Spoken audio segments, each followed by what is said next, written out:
Hello, my friends.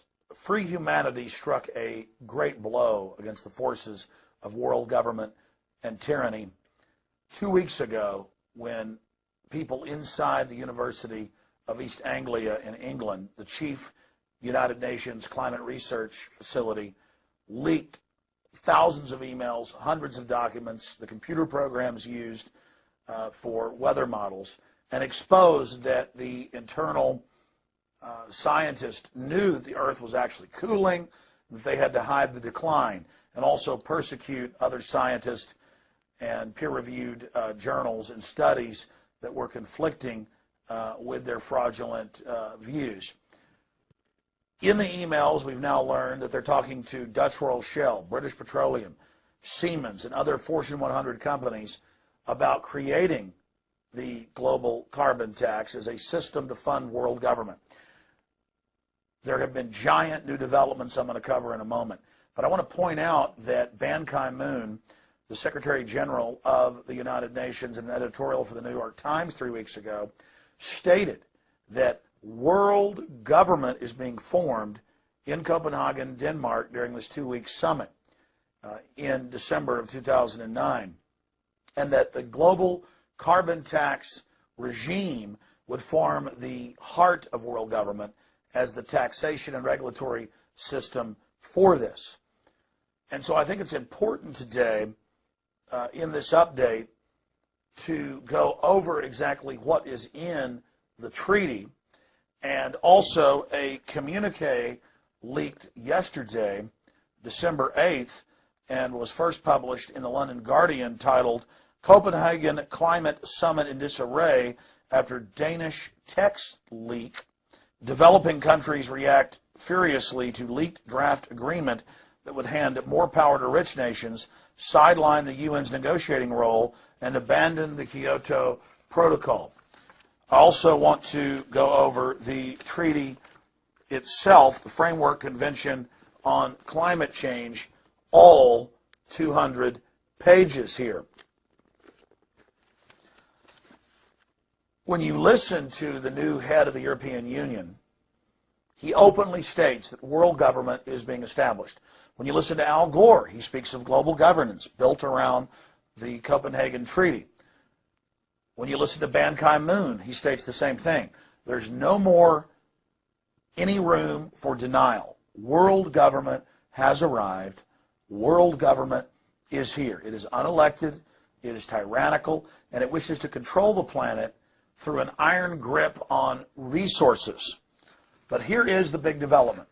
Remember that the private IMF and World Bank, holding companies for the private central banks of the planet, have been caught in Nigeria and Brazil, Argentina, you name it, Asia, Latin America, Africa, the Middle East, Eastern Europe, Russia, engineering crises, destroying economies so they can vertically integrate them and criminally consolidate them. In 2002, Greg Palast of the BBC was given several thousand pages of leaked documents.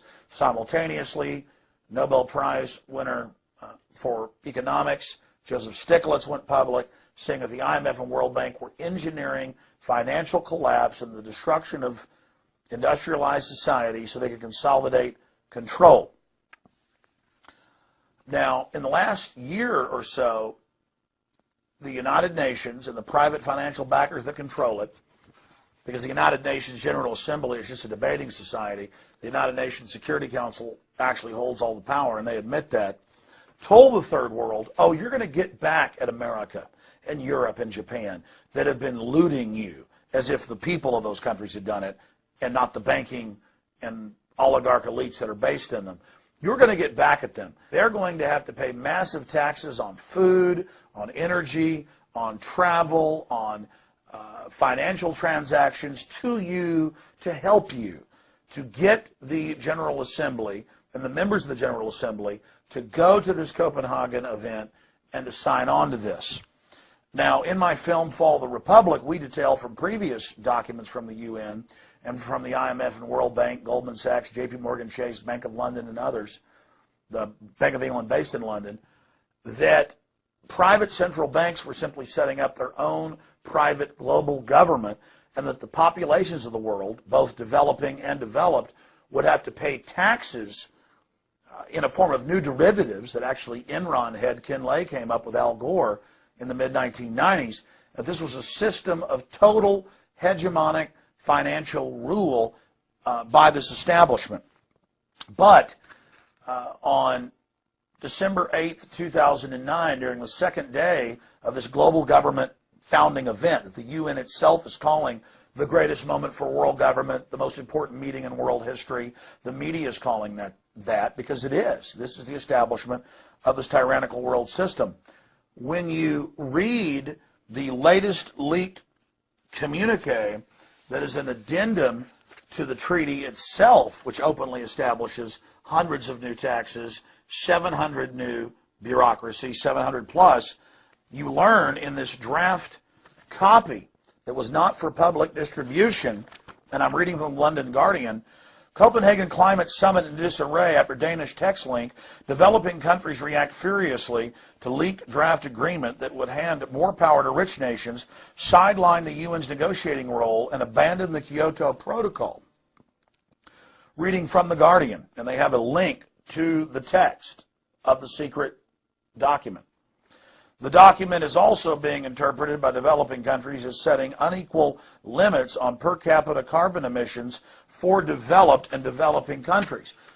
That's what the eugenicists have always planned.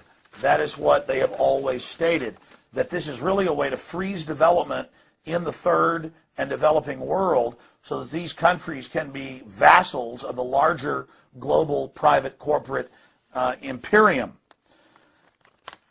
And it continues, meaning that people in rich countries would be permitted to emit nearly twice as much under the proposals. And it goes further and states that the UN is just a front company and will have no power. See, the third world thinks they control the UN because they're in the General Assembly. And that the IMF, World Bank, and other private corporations will actually control the global system and issue the credits. Force developing countries to agree to specific emission cuts and measures that were not part of the original UN agreement. So it is a classic bait and switch. That is from the London Guardian today. You can link through by clicking. We also have this up on Infowars.com and PrisonPlanet.com and read the secret treaty for yourself. But when you read the official Framework Convention on Climate Change, when you read the nearly 200 pages, it states a 2% tax on all nations of the planet, and once nations have signed on, they cannot remove themselves voluntarily. They have to have a unanimous vote by the other members to allow them to leave. So it's like a roach motel. The slaves go in, the slaves don't get out.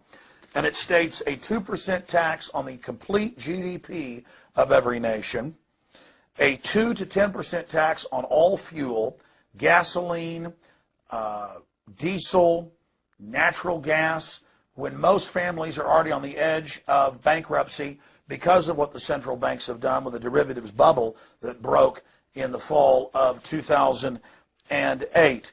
They state that a global regulatory body will control all transportation, starting with massive global taxes on all international and national air travel, and a surveillance tracking grid, tracking systems by license plate reader and RFID in the cars to track cars by the mile and to tax you. Part of it to be shared with the local governments, national governments, and the private international government. So all of this is happening. All of this is in the legislation. And remember, this treaty until a month ago was secret. They wouldn't issue it to the public, but it was leaked, and they confirmed this is their treaty. A new version of the treaty came out, and it's even worse. I discussed that yesterday on the radio for a full hour with Lord Christopher Monckton, who's been one of the main people exposing this in the last 20 years.